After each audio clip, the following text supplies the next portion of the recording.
నమస్తే, welcome to trending now. ని కుమార్ దామిరా.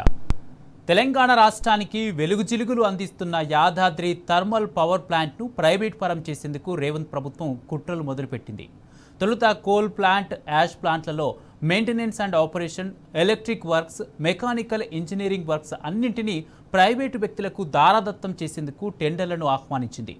ప్రభుత్వ అసమర్థ నిర్ణయంపై స్థానికులు, జెన్కో ఉద్యోగులు బగ్గుమంటున్నారు.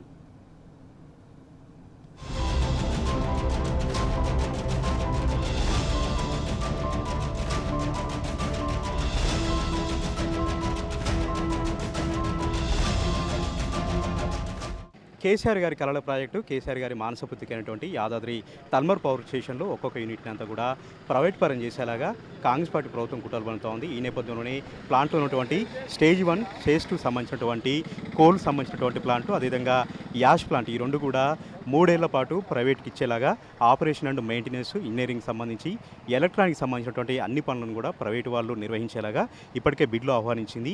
12వ తారీఖు నుంచి 29వ తారీఖు వరకు కూడా ఈ బిడ్లలో ప్రైవేటు కంపెనీలు పాల్గొనాల్సిందిగా కూడా ఆదేశాలు కూడా జారీ చేసింది. 250 కోట్ల రూపాయలుగా నిర్ధారించడం జరిగింది. ఎంతో కష్టపడి తెలంగాణ రాష్ట్ర అవసరాలను తీర్చి తెలంగాణను మిగులు విద్యుత్ రాష్ట్రంగా మార్చేందుకు కేసీఆర్ గారు చెమటోర్చి కట్టినటువంటి యాదాద్రి థర్మల్ పవర్ ప్లాంట్ని ప్రైవేట్ పరం చేయడాన్ని ప్రతి ఒక్కరు కూడా ఖండిస్తూ ఉన్నారు. ప్రధానంగా కాంగ్రెస్ పార్టీ నేతలు ఒక సాకు చూపించి 100 కోట్ల రూపాయల చేతులు మారేలాగా, ప్రైవేటు కట్టబెట్టేలాగా, ప్రైవేటుకు దారాదత్తం చేసేలాగా పెద్ద కుట్ర జరుగుతుందంటూ కూడా సర్వత్ర కూడా విమర్శలు వ్యక్తమవుతున్నాయి. ఈ నేపథ్యంలోనే మనం యాదాద్రి పవర్ స్టేషన్ దగ్గరకు వచ్చాం. ఇక్కడ స్థానికులు కూడా పెద్ద ఎత్తున ఆందోళన చేస్తూ ఉన్నారు. తామంతా కూడా భూములు కోల్పోయాం, తామందరూ కూడా కాంపెన్సేషన్ సంబంధించి ఉద్యోగాలు ఇవ్వాల్సి ఉంది. కానీ తామెవరికి కూడా ఉద్యోగాలు ఇవ్వకుండా ఉద్యోగుల కొరత పేరుతో రాష్ట్ర ప్రభుత్వం ఒక్కొక్కటిగా ప్లాంట్లన్నింటి కూడా ప్రైవేటీకరణ చేస్తూ తాము పట్టగొడుతున్నట్టు కూడా స్థానికులందరూ కూడా ప్లాంట్ ముందు ధర్నా చేస్తూ ఉన్నారు. ప్లాంట్ ముందు నిరసనకు కూడా దిగడం జరిగింది. దీంతో పాటు ఇంజనీరింగ్ వర్గాలు కూడా, అక్కడ ఉన్నటువంటి ఉద్యోగ సంఘాలు కూడా పెద్ద ఎత్తున నిరసన కార్యక్రమాలు చేస్తూ ఉన్నారు. 4 ప్లాంట్లలో విద్యుత్ ఉత్పత్తి ప్రారంభమైంది. 3200 మెగావాట్ల విద్యుత్ ఉత్పత్తి అవుతూ రాష్ట్ర అవసరాలను, రైతుల అవసరాలను తీరుస్తూ మిగిలి విద్యుత్ రాష్ట్రంగా యాదాద్రి థర్మల్ ప్లాంట్ ఒక చరిత్రలో నిలిచిపోయింది. అలాంటి మహోన్నతమైనటువంటి ప్రాజెక్టును ఈరోజు ఒక్కొక్కటిగా ప్రైవేట్ పరం చేస్తూ దాన్ని ఉనికి లేకుండా చేసే ప్రయత్నం చేస్తూ ఉన్నారు. ప్రైవేటు కార్పొరేట్ శక్తులకు అంటగట్టే విధంగా వాళ్ళకి దారాదత్తం చేసేలాగా రేవంత్ రెడ్డి సర్కార్ వ్యవహరిస్తుందంటూ కూడా పెద్ద ఎత్తున ఆగ్రహం వ్యక్తం చేస్తూ ఉన్నారు. కొంతమంది స్థానికులు ఉన్నారు. సార్, ఇది ప్రైవేట్ పరం అవుతున్నట్టుగా మనకు అర్థమవుతుంది సార్. ఒక్కొక్కటిగా చేస్తూ చివరిగా ప్లాంట్ మొత్తాన్ని ప్రైవేట్కి ఇచ్చేటువంటి ఒక కుట్ర జరుగుతున్నట్టుగా మనకు అర్థమవుతుంది. ఇప్పటికే స్టేజ్ 1, స్టేజ్ 2 ప్లాంట్లలో ఆ ఆపరేషన్ సంబంధించినటువంటి మెయింటెనెన్స్ కానివ్వండి, యాష్ ప్లాంటు, అదేవిధంగా ఇతర ప్లాంట్లను కూడా ప్రైవేటు మెయింటెనెన్స్కి ఇస్తున్నట్టుగా మనకు వార్తలు వస్తూ ఉన్నాయి. 20 నుంచి 29 వరకు బిడ్లు కూడా ఇచ్చారు. ఏ విధంగా చూస్తారండి? ప్రైవేట్కి ఇచ్చేయడాన్ని మీరు ఒప్పుకుంటారా? ప్రైవేటైజేషన్కి ఎట్టి పరిస్థితులు ఒప్పుకునేది లేదు. కేసీఆర్ గారు ఎంతో చొరవతోని ఇక్కడ దాదాపు భారతదేశంలో మొదటిదైన 400 మెగావాట్ల పవర్ ప్లాంట్ ఏర్పాటు చేయడం జరిగింది. 4000 మెగావాట్ల పవర్ ప్లాంట్ ఏర్పాటు చేయడం జరిగింది. మరి దీన్ని వారు ఇక్కడ ఏర్పాటు చేసేటప్పుడు ఇక్కడ ఎక్కువగా ఉన్న గిరిజనులు, అదేవిధంగా బీసీ, ఎస్సీ వర్గాలకు సంబంధించిన రైతులే ఉన్నారు. ప్రతి భూమి కుంటా పోయినా కూడా భూమి రైతుకి ఎవరైతే పోయిందో వాళ్ళందరికీ ఉద్యోగాలు కల్పిస్తామని ఆనాడు కేసీఆర్ గారు చెప్పడం జరిగింది. అదేవిధంగా జగదీశ్వర్ రెడ్డి గారు, స్థానిక మాజీ శాసనసభ్యులు భాస్కర్ రావు గారు, వీరందరి కృషితోని ఆ రోజు ఇలా ప్లాంట్ ఇక్కడ ఏర్పాటు చేయటం, మరి ఎలాంటి అవాంతరాలు కల్పించకుండా ప్లాంట్ ఏర్పాటు చేయడంలో వాళ్ళు ఎంతో శక్తి మేరకు ప్రయత్నం చేసి ఇలా పూర్తి చేయడం జరిగింది. మరి అలా కాంగ్రెస్ ప్రభుత్వం వచ్చిన తర్వాత దాన్ని నడిపించే చేతగాక ఇలా ప్రైవేటైజేషన్ కోసం ప్రయత్నం చేస్తుండ్రా, లేదా ఆర్థిక లబ్ధి కోసం ఏమైనా చేస్తుండ్రా అనేది తెలియని విషయం ఉంది. ఇప్పుడు మరి దాదాపు 850 మంది రైతులు ఇక్కడ భూములు కోల్పోతే 180 మందికి మాత్రమే ఉద్యోగాలు ఇవ్వడం జరిగింది. బీసీ, ఎస్సీలకు సంబంధించిన ఫారెస్ట్ భూములు ఎంక్రోచర్స్కి ఎలాంటి ల్యాండ్ లూజర్ సర్టిఫికేట్ కూడా ఇవ్వడం జరగలేదు. మరి వాళ్ళకు కూడా వాళ్ళ భూములు ఉద్యోగాలు కల్పిస్తామని చెప్పిండ్రు. అది కూడా ఇంతవరకు ఏం చేస్తున్న పరిస్థితులు లేవు. అదేవిధంగా ఉద్యోగాలు తీసుకోకపోగా ఎంప్లాయీస్ లేని కారణంగా ఇలా ప్రైవేటైజేషన్ చేస్తామని చెప్తున్నారు. ఎంప్లాయీస్ లేకపోవడం అనేది కాదుగా, తీసుకుంటే కదా ఎంప్లాయీస్ వచ్చేది. తీసుకోకుండా ఈ విధంగా చేయటం అనేది దాన్ని చాలా వ్యతిరేకించాల్సిన విషయం. కానీ నిజంగా ఆలోచన చేస్తే ఇది వాళ్ళ లబ్ధి కోసం ఇటు మన కరెంటు మంత్రి అయితేంది, లేదా ముఖ్యమంత్రి అయితేంది, వాళ్ళ లబ్ధి కోసమే ఇది ప్రైవేటైజేషన్ చేస్తున్నామో అనిపిస్తుంది. లేకుంటే చేతగాక చేస్తుందా, రెండిట్లలో ఏదైనా కూడా ఇది ప్రభుత్వ అసమర్థత కిందకే వస్తుంది. కాబట్టి ఖచ్చితంగా దీన్ని ప్రభుత్వమే నడిపించాలని అదేవిధంగా ఇక్కడ భూములు కోల్పోయిన ప్రతి రైతుకి ఈ ఉద్యోగాలు కల్పించాల్సిందిగా మేము డిమాండ్ చేస్తున్నాం. మరి ప్రభుత్వ పరంగా చేస్తే ఎందుకు ఖర్చు ఎక్కువ అవుతుంది, ప్రైవేట్కి ఇస్తే ఎందుకు ఖర్చు తక్కువ అవుతుంది? ఆ బిడ్లో ఏముంది సార్, ఏం మతలబు ఉంది? కోల్ ప్లాంట్ కానివ్వండి, యాష్ ప్లాంట్ కానివ్వండి, ఎందుకు ప్రైవేట్కి ఇస్తా ఉన్నారు? 250 కోట్ల రూపాయలు అదంతా కూడా. అదే ప్రభుత్వం మెయింటైన్ చేస్తూ ప్రభుత్వ ఉద్యోగాలు కల్పించవచ్చు కదా. మీ స్థానికులు ఏం డిమాండ్ చేస్తున్నారు? ఒప్పుకోండి, ప్రైవేటుకి ఒప్పుకునే ముచ్చటే లేదు. మమ్మల్ని ఉద్యోగాలలో పెట్టుకోకపోవటం కాకుండా ఇందులో తాత ఆస్తి మనవనికి చెందుద్ది. తాత ఆస్తుల పేరు మీద ఉన్న భూములు కోల్పోతే వాళ్ళకు ఉద్యోగాలు ఇవ్వకుండా తాత ఆస్తి మనవనికి వర్తించదని చెప్పి వాళ్ళను కూడా 80 మందిని ఇప్పుడు ప్రజెంట్గా ఉద్యోగాలకు తీసుకునేది కూడా ఆఫ్ చేసి వాళ్ళని రోడ్ల పాలు చేసినారు. ఇప్పుడు ఫారెస్ట్లో ఉన్నటువంటి ఎంక్రోచ్మెంట్కి కూడా గౌరవనీయులు ముఖ్యమంత్రి గారు భాస్కర్ రావు గారు ప్రతి ఒక్కరికి ఫారెస్ట్లో ఎవరికి భూమి పోతున్నదో అందరికి కూడా ఉద్యోగాలు ఇప్పిస్తున్నారని ఆ రోజు మాట ఇచ్చిన ప్రకారం మా కాడ రికార్డింగ్స్ ఉన్నాయి, అన్ని సాక్ష్యాలతో ఆధారాలతో సహా ఉన్నాయి. అన్నీ కూడా ఇస్తానంటేనే మేము ఒప్పుకున్నాం. కాబట్టి ఉద్యోగాల కొరత అనేది ఇక్కడ లేనే లేదు. వీళ్ళు ఉద్యోగాలకు పెట్టుకుంటే వీళ్ళకి కావాల్సింది ఇక్కడ 800 మంది ఉద్యోగాలు, మా కాడ ఉన్నది 1500 మంది ఉద్యోగాలు చేయడానికి సిద్ధంగా ఉన్నారు. మీరు ఇవ్వండి ఉద్యోగాలు, ఎవరు చేయరు, మేము ఎందుకు దాన్ని భరించాల్సి వస్తుంది? మేము ఖచ్చితంగా ఉద్యోగాలు చేయడానికే ఉన్నాం, కానీ దాన్ని ఫిలప్ చేయట్లేదు మీరు. దీన్ని మాత్రం మేము పూర్తిగా ఖండిస్తున్నాం. దీన్ని ప్రైవేటీకరణ చేస్తే మా ప్రాణాలు అడ్డుపెట్టైనా దీన్ని అడ్డుకుంటామని తెలియజేస్తూ మేము ఖచ్చితంగా దీని మీద అందరికి ఉద్యోగాలు వచ్చిన దాకా పోరాటం చేస్తామని కూడా తెలియజేస్తున్నాం. సార్ ఓఎండ్ఎం పేరుతో ఫస్ట్ స్టార్ట్ చేస్తారు సార్, తర్వాత ప్లాంట్ అంతా కూడా ప్రైవేట్కి పోయేటువంటి ఒక పెద్ద కుట్ర దాగుంది. ఇందులో కార్పొరేట్ శక్తులు ఆల్రెడీ కాచుకొని కూర్చోంటున్నాయి. మీకేమో ఇక్కడ పొట్టు పెట్టారు, మీకేమో ఉద్యోగాలు ఇవ్వకుండా ఇబ్బంది పెడతా ఉన్నారు. ఉద్యోగుల కొరత పేరుతో ఒక్కొక్కటి కూడా ప్రైవేట్కి ఇస్తామని చెప్పేసి ఏమో ఆ కాజు చూపిస్తూ ఉన్నారు సార్. దీన్ని ఎట్లా చూడాలి? ఇంతటితో ఆగుతుందా ప్రైవేటైజేషన్ అనేది? కేసీఆర్ గారు ప్లాంట్ మొదలుపెట్టిన సందర్భంలో ప్రభుత్వ రంగ సంస్థ అయిన బిహెచ్ఎల్ ద్వారా పనులు చేపట్టినారు. తర్వాత ఈ ప్రభుత్వం కేసీఆర్ ప్రభుత్వం పోయిన తర్వాత రేవంత్ రెడ్డి గారి ప్రభుత్వం వచ్చిన తర్వాత దీంట్లో కాంట్రాక్ట్లు ఇవ్వడం కోసం, వాళ్ళ అనుమానాల కోసం ఎన్నో టెండర్ నిబంధనలు సడలించి వాళ్ళకి కావాల్సిన కట్టబెట్టకోసం చేస్తున్న కార్యక్రమం తప్ప ఇంకోటి కాదు. ఈ ప్రాంతంలో ఈ పవర్ ప్లాంట్ కంటే ముందు సిమెంట్ పరిశ్రమలు అధికంగా ఉన్నాయి కాబట్టి వాటి మీద మా వచ్చే ప్రభుత్వాలు, మా నాయకులు ఉద్యోగాలు కల్పిస్తారని చెప్పి ఇండస్ట్రీకి పనికి వచ్చేటువంటి చదువులు చదువుకున్న పిల్లలు కొన్ని వేల మంది గ్రామాల్లో ఉన్నారు. దానికి కారణం ఏమంటే దీనికంటే ముందే సిమెంట్ పరిశ్రమలు అవన్నీ ఉండటం వల్ల టెక్నికల్ సంబంధించిన చదువులు చదువుకొని ఉన్నారు.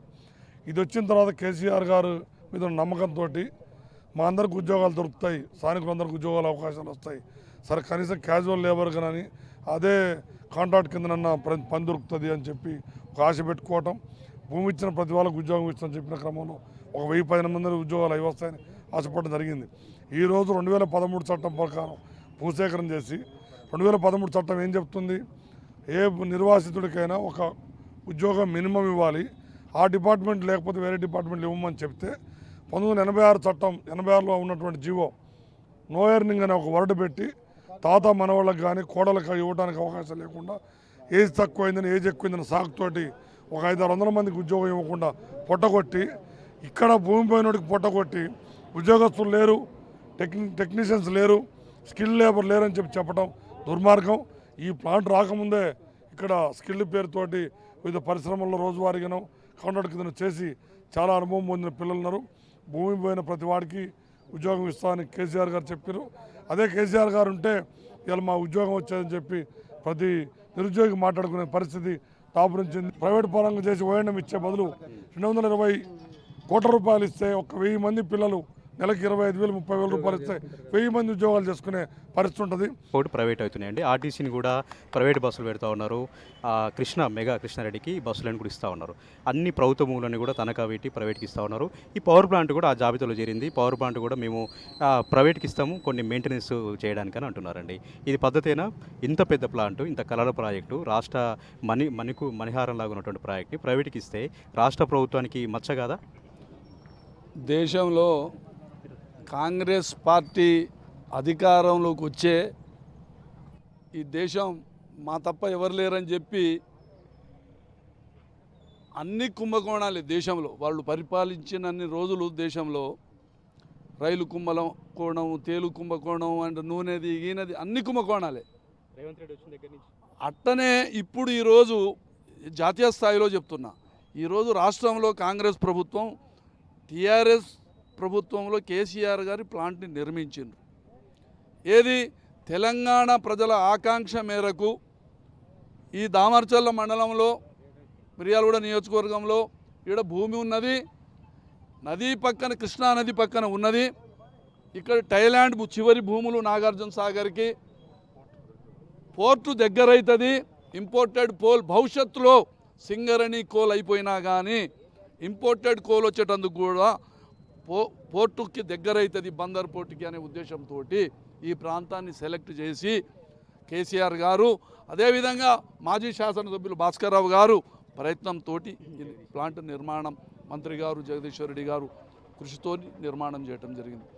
ఆ రోజులలో ఈ ప్లాంట్ వద్దు, ఇక్కడ మాకు ఏం నష్టమవుతుంది అని వ్యతిరేకించినా కానీ ఆ రోజున్న పార్టీలు, ఎమ్మెల్యే గారు భాస్కర్రావు గారు, ముఖ్యమంత్రి గారి వాగ్దానం మేరకు ఇక్కడ రైతులందరూ కూడా మాకు ఉపాధి దొరుకుద్ది, మా పిల్లలకు ఉద్యోగాలు దొరుకుతాయి, సమీప గ్రామాలలో ఈడ పరిశ్రమలు ఉన్నాయి, ఐటీఐలు, ఇంజనీరింగ్లు చదువుకొని ఆ ఆశతోని ప్రభుత్వం ఆశ పెడితే అవుతుంది, నెరవేరుతుంది, కేసీఆర్ గారు ఇచ్చిన మాట నిలబడుతుంది అనే ఉద్దేశంతో ఆల్ పార్టీస్ కూడా హియరింగ్లో మద్దతు తెలపడం జరిగింది.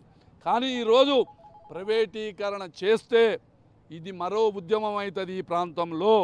మేము చెప్తున్నాం నిక్కచ్చిగా ప్రభుత్వానికి, ఇది ఆ రోజు ఏ ప్రభుత్వం అయినా ప్రభుత్వమే, భూమి తీసుకునే రోజు ప్రభుత్వం ఇచ్చిన మాట, ఏ ముఖ్యమంత్రి ఉన్నా, ఏ ప్రభుత్వం ఉన్నా, ఏ అధికారి ఉన్నా ప్రజలకు ఇచ్చిన హామీ ఆ రోజు ఏం చెప్పిర్రు, హియరింగ్ రోజు ఏదైతే వాగ్దానం చేసిర్రో, ఎండీ అయితేంది, ప్రభుత్వం అయితేంది, చీఫ్ సెక్రటరీ అయితేంది, ముఖ్యమంత్రి గారు అయితేంది, దాన్ని ఖచ్చితంగా అమలు చేయాల్సిన బాధ్యత ఈ ప్రభుత్వం మీద ఉన్నది.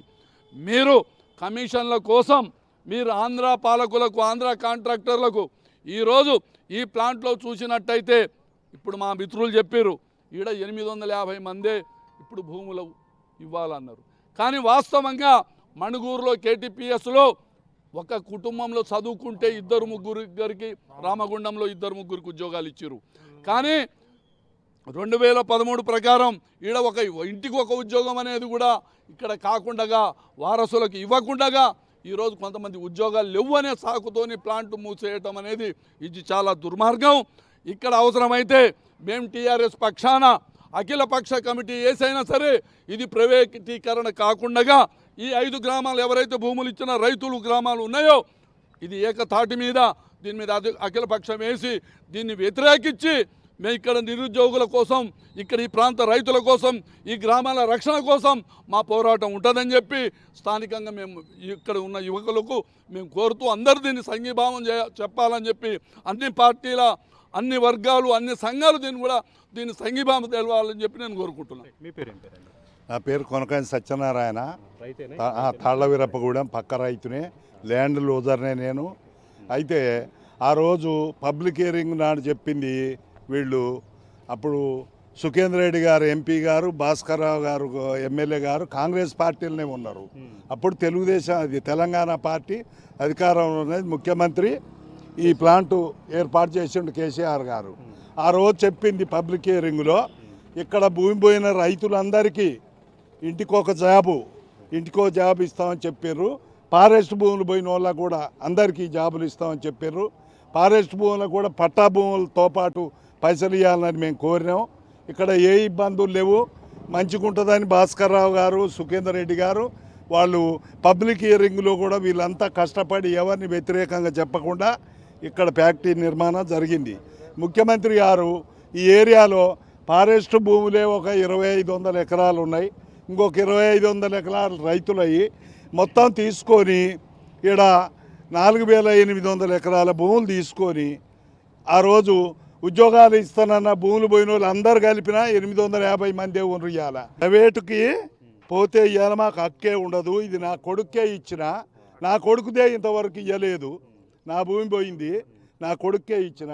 ఇక్కడ ప్రైవేటు తీసుకుంటే రేపు ఎవరికి ఉద్యోగాలు లేకుండా పోవాలని అందుకనే మేము అడగటానికి ఉండదు. కాబట్టి ఈరోజు వాళ్ళు వ్యతిరేకిస్తున్నాం. వాళ్ళు ప్రైవేట్కి ఇచ్చినా మేము ఒప్పుకోము. టీఆర్ఎస్ గవర్నమెంట్లో ఏం చేసిర్రో అట్లనే మొత్తానికి ఉద్యోగాలు ఇచ్చి ఇక్కడ ప్రైవేటీకరణకి మేము ఎట్టి పరిస్థితుల్లో 5-6 గ్రామాల వాళ్ళు మేము ఇక్కడ ఈ గేటు ముందర సావటానికైనా సిద్ధంగానే ఉన్నాం. ఎవరి కోసం ఇస్తారని మా భూములు తీసుకొని మా ఊళ్ళో ఆ రోజు ఏం చెప్పారు ఆ గవర్నమెంటు, మీరు ఐటీఐ పాలిటెక్నిక్ అన్ని ఇంజనీరింగ్ ఉన్నారు కదా, చేయని వాళ్ళు కూడా చేసుకొని అందరికి ఉద్యోగాలు ఇస్తామని చెప్పారు, పెట్టిస్తామన్నారు. ఈరోజు ఈ గవర్నమెంట్ రేవంత్ రెడ్డి గవర్నమెంట్ వచ్చిన కాడి నుంచి ఇవన్నీ మొత్తం వాళ్ళ కాంట్రాక్టుల కోసమో వాళ్ళు డబ్బులు సంపాదించుకోవటం కోసమో ప్రైవేట్ వాళ్ళని ఎక్కడి నుంచి కొత్తగూడెం ఆ ఏరియా నుంచి తెచ్చి ఆంధ్ర నుంచి మొత్తాన్ని తెచ్చి ఇక్కడ ఉద్యోగాలు ఇస్తున్నారు. మా స్థానికులకు అసలు వచ్చే వాళ్ళకి ఇవ్వలేదు, ఫారెస్ట్ వాళ్ళకి ఇవ్వలేదు, తాత మన వాళ్ళకి ఇవ్వలేదు, ఎవరికి ఇవ్వలేదు. బయట వాళ్ళందరినీ తెచ్చి ఇక్కడ పెడుతున్నారు. కాబట్టి ఈ ప్రైవేటీకరణ ఎట్టి పరిస్థితుల్లో మేము జరగనీయం.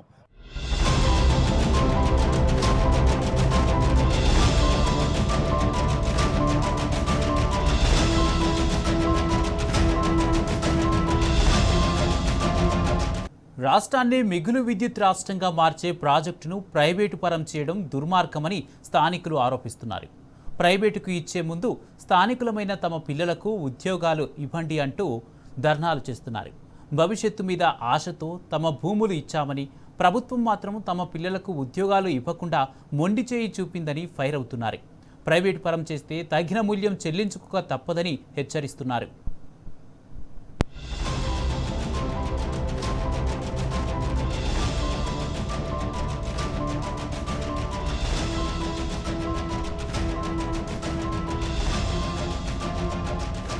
ఈ 400 కోట్లు ప్రైవేటు కాంట్రాక్టర్లకు పోతే ఆ లావాదేవీలు అంతా కూడా ప్రైవేటు వ్యక్తులు ఉన్నటువంటి మంత్రులు, ప్రభుత్వం, సీఎం గారు పంచుకునేటట్టుగా కమిషన్ల కోసమే చేస్తున్నారా? ఇది ఖచ్చితంగా ముమ్మాటికి కమిషన్ల కోసమే. ఈ రేవంత్ రెడ్డి గారు చేసే ప్రతి ఒక్కటి కూడా కాంట్రాక్టర్లు కమిషన్ల కోసం తప్ప ఇక్కడ ఉన్నటువంటి పేద ప్రజల మీద కానీ ఎటువంటి ఇది లేదు. మరి ఇక్కడ మేము వీళ్ళు చెప్తా ఉన్నారు ఉద్యోగాలు ఇక్కడ చేయడానికి ఎవరు లేరని చెప్పేసి. ఇక్కడే మా ఇక్కడ మా వీర్లాపాలెంలో దాదాపు 500 మంది స్థానికులు చదువుకొని ఉన్నారు. మేము సంవత్సరం నుంచి మేము అనేకమైన కొట్లాడుతూ ఉన్నాం స్థానికులకు ఉద్యోగాలు ఇవ్వాలని చెప్పేసి. 98 జీవోలో ఇక్కడ ఏదైతే ఇక్కడ ఎఫెక్టెడ్ ఏరియాలో ఉన్నటువంటి రైతాంగాలందరినీ ఇక్కడ ఇబ్బంది పడతారు, ఈ పవర్ ప్లాంట్ వల్ల చాలా దుమ్ముతోటి ఇబ్బంది పడతారు, మీ ఇక్కడ ఉన్న వాళ్ళందరికీ ఉద్యోగాలు ఇప్పిస్తామని చెప్పేసి హామీ ఇవ్వడం జరిగింది. మరి అటువంటి హామీని మరి వాళ్ళు ఇచ్చిరు. వ్యవస్థ మారింది కానీ వ్యక్తులు మారిన కానీ వ్యవస్థ మారలేదు. ఆ రోజు కేసీఆర్ గారు అదే ముఖ్యమంత్రి ఇక్కడ ఉన్న రేవంత్ రెడ్డి గారు మరి ఖచ్చితంగా ఇక్కడ స్థానికులకి ఇవ్వని పక్షంలో ఇక్కడ దీనికి కనుక ప్రైవేటీకరణ కనుక చేస్తే మేము ఇక్కడ ఉన్నటువంటి లంబాడ్ల సోదరు అందరం కలిసి వచ్చి ప్లాంట్ను ముట్టడం కాదు, అందరం మందు డబ్బాలతో తీసుకొచ్చి ఇక్కడ పడుకొని సావడానికైనా సస్తాం. కానీ ఇక్కడ ప్రైవేటీకరణ చేస్తే మాత్రం ఇది పెద్ద ఎత్తున ఉద్యమం చేస్తాం. మా భూమి 2 ఎకరాలు పోయింది. మాది ఎంక్రోచ్మెంట్ భూమి. దానికి ఆ రోజు మేము ట్రాన్స్ఫారాలు వేసుకొని మా శాలల్లో సెట్లు అవన్నీ వేసుకొని మోటార్లు వేసుకున్నాం. ఆ రోజు భాస్కరరావు సార్ మాకు ఏం హామీలు ఇచ్చినంటే మాకు ఎలాంటి భూములు మీకు ఎలాంటివి ఉన్నా అవన్నీ మీకు న్యాయం చేస్తాం, మీ అందరికీ ఎంక్రోచ్మెంట్ వాళ్ళకి అందరికీ ఉద్యోగాలు ఇప్పిస్తాం అని మేము ధర్నాలు చేస్తుంటే వచ్చి మాకు సమాధానం చెప్పారు. మన ఆస్తులు కోల్పోయిన పిల్లగాళ్ళకి ఉద్యోగాలు వస్తాయో అన్నట్టుగా మేమందరం ఆశపడి మేము అందరం ఇక్కడ మంచిగా సహకరించడం. ఇప్పుడు ప్రైవేట్ అయింది, మేము లోపలికి రానిస్తారా, మీకు ఉద్యోగాలు ఇస్తారా? ఇప్పుడు ప్రైవేట్ చేసారు కాబట్టి మేము అందరం వ్యతిరేకిస్తున్నాం. దానికి తోడు మా ఈ కనీసంగా 800 ఉద్యోగాలు ఇస్తానని ఆ రోజు మాకు మాజీ ఎమ్మెల్యే గారు మాకు హామీలు ఇచ్చిండు. దానికి కేసీఆర్ గారు కూడా మీటింగులు కూడా చెప్పిండు. తాళేరపుగూడెం అవుతుంది, వీర్లపాలెం అవుతుంది, ఈ 2 గ్రామాలు శనా కూలిపోతున్నారు, పంట భూములు కూలిపోయారు, వాళ్ళు జీవాలు కోసలేదు, ఉపాధి కూడా ప్రతి ఒక్కరు కూలిపోతారు, కూలీలు అవుతుంది, రైతులు అయితే కూలిపోతారు, ప్రతి ఒక్క ఇంటికి ఉద్యోగం ఇప్పిస్తారని ఆ రోజు మాకు అందరూ హామీలు ఇచ్చారు. దాన్ని ఆ రోజు ఆ గవర్నమెంట్ చెప్పినట్టుగా ఇవాళ ఉన్న గవర్నమెంట్ తప్పకుండా మాకు ఆ హామీలన్నీ నెరవేర్చాలని కోరుకుంటూ ప్రైవేటును కూడా అడ్డుకుంటాం. ఎన్నైనా కానీ మా 2 గ్రామ పంచాయతీలు మాకు ఉన్న గ్రామ పంచాయతీ పెద్ద మనుషులు కానీ మండలం పెద్ద మనుషులు కానీ అందరం వచ్చి కూడా ధర్నాలు చేసి మా ప్రాణ త్యాగానికైనా సిద్ధం చేసి మేము ఉద్యోగాలు సాధించుకుంటామని కోరుకుంటూ సెలవు. నా పేరు తాళ్ళ ఇరపగూడెం. ప్రైవేట్ అయితే మేము ఒప్పుకోము. మాకు గవర్నమెంట్ ఉంటేనే ఉద్యోగాలు వస్తాయని అనుకుంటున్నాం. ప్రైవేట్కి అయితే మేము ఒప్పుకోము. ఖచ్చితంగా మాకు ఫారెస్ట్ భూమి చాలా కోల్పోయినాం. ఇటు రైలు కట్ట కింద కోల్పోయినాం, రోడ్డు కింద కోల్పోతున్నాం, పవర్ ప్లాంట్లో ఇలా భూమిలో కోల్పోయినాం. ఖచ్చితంగా మాకు ఉద్యోగాలు ఇవ్వాలని కోరుతున్నాం.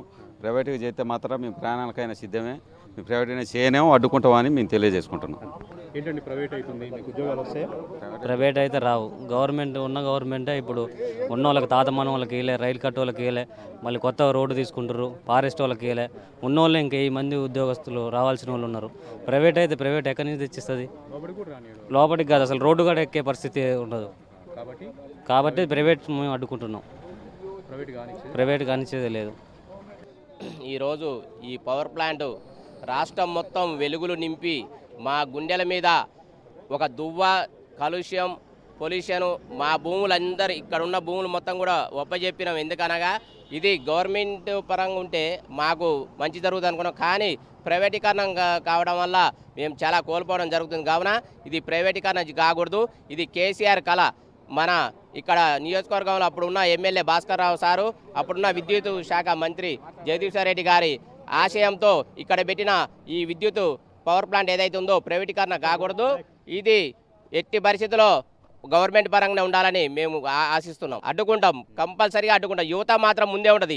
ఆ రోజు తెలంగాణ రాదు అనుకున్న తెలంగాణ ఏ విధంగా సాధించుకున్నామో ఇది ప్రైవేటీకరణ కాకుండా మేము గవర్నమెంట్ పరంగానే ఉండేటట్టు చూస్తాం. ఆ రోజు ఎంతోమంది నవ్విరు, కానీ ఈరోజు ఆ నవీనంలో పనులే బయటపడ్డాయి. జై తెలంగాణ. చాలా ఇది వెలుగులు. అప్పుడు 24 గంటలు కరెంటు అందిస్తారు, బట్టలు ఆరేసుకుంటారని అప్పుడున్న కిరణ్ కుమార్ రెడ్డి అన్నాడు. కానీ ఆయనకే ఇలా దిక్కు లేకుండా అయింది. ఇవాళ 24 గంటలు కరెంటు, ఉచిత కరెంటు ఇచ్చిందంటే ఆ కేసీఆర్ గొప్పతనమే. ముందు చూపు చాలా ఉంది కేసీఆర్ గారికి. అందువల్లనే ఈ ప్లాంట్ పెట్టడం జరిగింది. అది కూడా మా దామర్చలలో పెట్టడం మా పూర్వజన సుకుందంగా మేము అనుకుంటున్నాం. 3200 యూనిట్ల విద్యుత్ ఉత్పత్తి అవుతుందండి. రైతులకు అవసరాలకు ఏర్పడుతూ ఉంది, రాష్ట్ర అవసరాలు తీరుస్తూ ఉంది. ఎందుకు ప్రైవేట్ చేతిలో పోతుంది? ప్రైవేట్ బిడ్లు ఎందుకు ఆహ్వానించారు? ప్రభుత్వం మెయింటైన్ చేయలేదా? ఇక్కడ ముఖ్యంగా 4000 మెగావాట్ల యూనిట్ ఇది యాదాద్రి థర్మల్ పవర్ ప్లాంటు 32 అయిపోయింది. 5వ యూనిట్ కూడా రన్నింగ్లోకి రావడం జరిగింది. ఇది కేసీఆర్ కళ. ఈ బంగారు తెలంగాణ చేయటంలో భాగంగా కేసీఆర్ గారు ఈ ప్రాజెక్ట్ని నిర్మించడం జరిగింది. ఇప్పుడు ఉన్న గవర్నమెంటు అంతా ఏంది, మనం రైతు అంటారు కదా, అన్నం వండి పెట్టినాం తినడానికి చేత కాదన్నట్టు ఉంది ఇప్పుడు ఈ గవర్నమెంటు. కాబట్టి దయచేసి విజ్ఞప్తి చేస్తున్నాం, ఇక్కడ యువత చదువుకొని ఖాళీగా ఉన్నారు. ఇప్పుడు ఏంటంటే ఎంప్లాయీస్ లేరనే సాకుతోని మీరు ఇది ప్రైవేటీకరణ చేయడానికి సిద్ధపడుతున్నారు. కాబట్టి ఇక్కడ చదువుకున్న పిల్లలు చాలామంది ఖాళీగా ఉన్నారు. లాస్ట్కి ఇక్కడ వర్క్ చేయడానికి బయట వాళ్ళని తీసుకొచ్చుకుంటున్నారు. ఇక్కడ స్థానికులకి అప్పుడు 4 గ్రామాలు ఇక్కడ ఏదైతే దీని పరిధిలో ఉన్న గ్రామాలు ఉన్నాయో ఆ గ్రామాల్లో ఇక్కడ యువతను తీసుకుంటామని చెప్పడం జరిగింది గ్రామ సభల తీర్మానంలో. కానీ అదేం జరగట్లేదు కూడా. ఇక్కడ యువత ఏదైతే ఉందో దీన్ని చుట్టుపక్కల గ్రామాల పనిచేయడానికి కూడా పనికి రాకుండా ఉన్నట్టు చేయటం వల్ల ఇప్పుడు ఎంప్లాయీస్ దొరకడం లేదని మీరు సాకుతో ప్రైవేటీకరణ చేయాలని చూస్తున్నారు. కంపల్సరీ ఇక్కడ తెలంగాణ రాష్ట్రాన్ని ఏ విధంగా అయితే సాధించుకున్నామో ఆ విధంగా ప్రైవేటీకరణని అడ్డుకోవడానికి ఇక్కడ యువత సిద్ధంగా ఉందని మేము డిమాండ్ చేస్తున్నాం. మొత్తంగా యాదాద్రి పవర్ ప్లాంటు ప్రైవేట్ వ్యక్తుల చేతిలో పోతున్నటువంటి వార్తలతో ఇక్కడ ఒక్కసారిగా కలకలం అయ్యింది, ఒక్కసారిగా ఆగ్రహవేశాలు వ్యక్తమవుతున్నాయి. ఎట్టి పరిస్థితుల్లో కేసీఆర్ గారి యొక్క కళల ప్రాజెక్టు, కేసీఆర్ గారి యొక్క మానసపుత్రికైనటువంటి ప్రాజెక్టుని కాపాడుకుంటాం. ప్రైవేట్ వ్యక్తుల చేతుల్లోకి వెళ్తే ప్రభుత్వానికి తగిన బుద్ధి చెప్తామంటూ కూడా స్థానికులందరూ కూడా డిమాండ్ చేస్తున్న పరిస్థితి ఇక్కడ మనకు కనిపిస్తోంది. యాదాద్రి థర్మల్ పవర్ ప్లాంట్ నుంచి కెమెరా పర్సన్ వెంకట్తో రాము టీ న్యూస్.